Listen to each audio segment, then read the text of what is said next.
Hey, what's up everybody, it's Mandis_, and welcome to a journey into the dark side of the gaming world, where hype can turn toxic, dreams become nightmares, and millions of dollars vanish into the ether. Imagine a game so hyped, it broke sales records, only to become the industry's biggest failure. We're talking about games that promised the moon and delivered a buggy, unplayable mess. But this isn't just about pointing fingers and laughing at disasters. Today, we're diving deep into the wreckage to uncover what went wrong, why it went wrong, and most importantly, what lessons we can learn. We'll dissect the development nightmares, the marketing mishaps, and the toxic crunch culture that often plague these projects. Buckle up, because we're about to explore the biggest gaming flops in history. And trust me, the truth is way more messed up than you might think.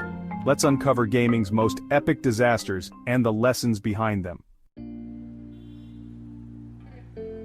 Alright, let's rewind to 2020, a year already shaping up to be a dumpster fire, and land smack dab in the middle of the Cyberpunk 2077 saga.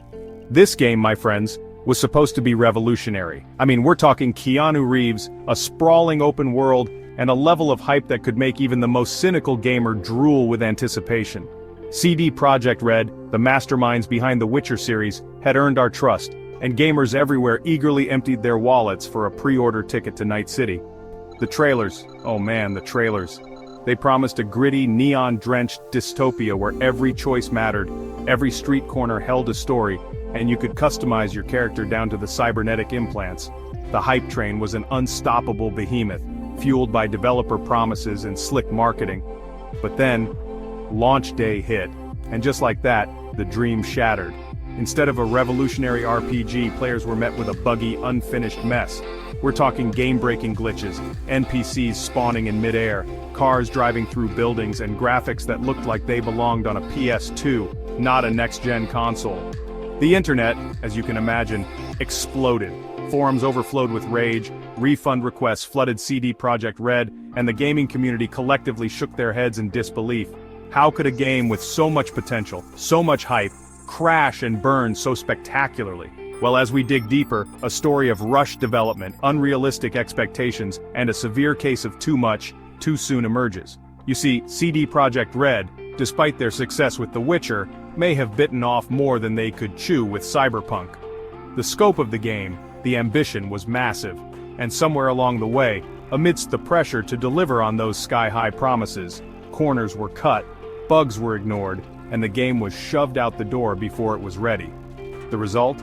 One of the most infamous gaming disasters in recent memory. But the story doesn't end there. CD Projekt Red, to their credit, owned up to the issues. They issued apologies, released a slew of patches, and offered refunds to disgruntled players. They've been working tirelessly to fix the game, and while it's still not perfect, it's a far cry from the buggy mess it was at launch. The Cyberpunk 2077 saga is a cautionary tale, a reminder that even the most anticipated games can fall victim to the pressures of the industry. It's a story about the dangers of unchecked hype, the importance of transparency, and the need for developers to prioritize quality over deadlines. From the neon-drenched streets of Night City, we journey to the lush, alien world of Anthem, a game that promised to be BioWare's answer to Destiny. Developed by the studio behind Mass Effect and Dragon Age, expectations were high. We were promised a shared world shooter with deep lore, compelling characters, and satisfying loot grinds. The trailers were stunning, showcasing a world teeming with life, giant robotic enemies, and players soaring through the skies in customizable exosuits called Javelins. Anthem had all the ingredients for a successful live service game, but upon release, it became painfully clear that something was amiss. The world, while visually impressive, felt empty and lifeless. The story, a BioWare staple, fell flat, lacking the emotional depth and engaging narrative we'd come to expect. The loot system, the lifeblood of any looter shooter, was shallow and unrewarding. Players quickly discovered that the best gear was often acquired through tedious exploits, rather than engaging gameplay. But perhaps the biggest sin Anthem committed was the discrepancy between its pre-release marketing and the final product. Remember those breathtaking trailers showcasing epic battles and seamless co-op gameplay? Yeah, those were meticulously scripted and bore little resemblance to the actual gameplay experience. The backlash was swift and brutal. Players felt cheated, misled by marketing that promised a very different game than what was delivered. Anthem, once a shining beacon of hope in BioWare's lineup, became a cautionary tale of overpromising and under-delivering. The game's failure was a major blow to BioWare's reputation, and it served as a stark reminder that even the most experienced studios can stumble. So what went wrong? Anthem's development was plagued by a troubled production cycle, shifting design goals, and a lack of clear direction. The game was reportedly in development hell for years, with the final year being a mad dash to meet deadlines. This rushed development cycle resulted in a game that felt incomplete, lacking the polish and refinement we'd come to expect from BioWare. Anthem's failure highlights the dangers of chasing trends, the importance of a clear vision, and the need for studios to prioritize quality over meeting deadlines. It's a stark reminder that even in the world of live service games, where updates and content drops are the norm, a strong foundation is crucial for long-term success. In the end, Anthem serves as a valuable lesson for both developers and gamers alike. It's a reminder that hype can be deceiving, that marketing doesn't always reflect reality, and that sometimes, it's okay to wait for a game to be truly ready before diving in.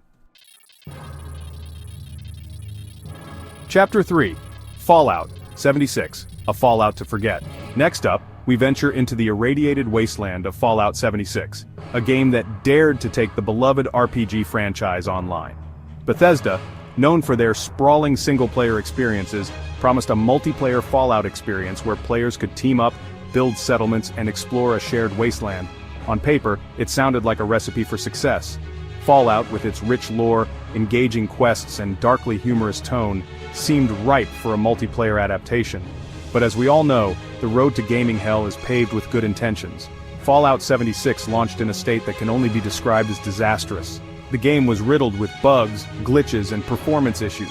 Players reported falling through the map, getting stuck in walls, and encountering enemies that could teleport across the map, but the technical issues were just the tip of the iceberg.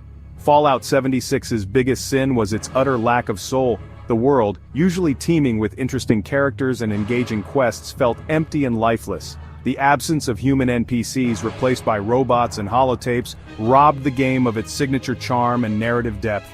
It felt less like a Fallout game and more like a generic online survival shooter. The community backlash was swift and unforgiving.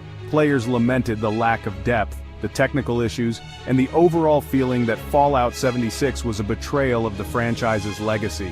Bethesda, to their credit, has been diligently working to improve Fallout 76 since its launch. They've released numerous updates, added new content, and even reintroduced human NPCs. But the damage was done. Fallout 76 had become synonymous with buggy launches and broken promises. The game's failure highlights the challenges of adapting a beloved single-player franchise for a multiplayer audience. It's a cautionary tale about the importance of understanding what makes a franchise special, and the dangers of prioritizing online functionality over core gameplay mechanics. Fallout 76 is a reminder that not every game needs to be online, and that sometimes the best way to honor a franchise's legacy is to stay true to its roots. Chapter 4. E.T. the Extra-Terrestrial, the game that crashed an industry. Our final stop takes us back to 1982, a time when the Atari ruled the gaming world and the home console market was booming. It was a time of boundless optimism, a belief that the video game craze was here to stay. But lurking in the shadows was a disaster of epic proportions, a game so bad it's been credited with nearly destroying the entire video game industry. I'm talking, of course, about E.T. the Extra-Terrestrial for the Atari 2600. Riding the wave of the beloved Spielberg film, Atari rushed the game's development, giving the programmer a mere 5 weeks to create a complete game. The result was a buggy, confusing mess that bore little resemblance to its cinematic counterpart.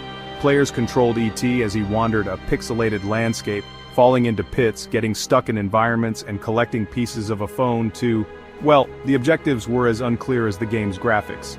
E.T. was a critical and commercial failure, selling millions of copies but leaving millions more unsold. The game became synonymous with the Atari's decline and contributed to the video game crash of 1983, a period when the North American video game market collapsed, nearly wiping out the entire industry. The legend of E.T.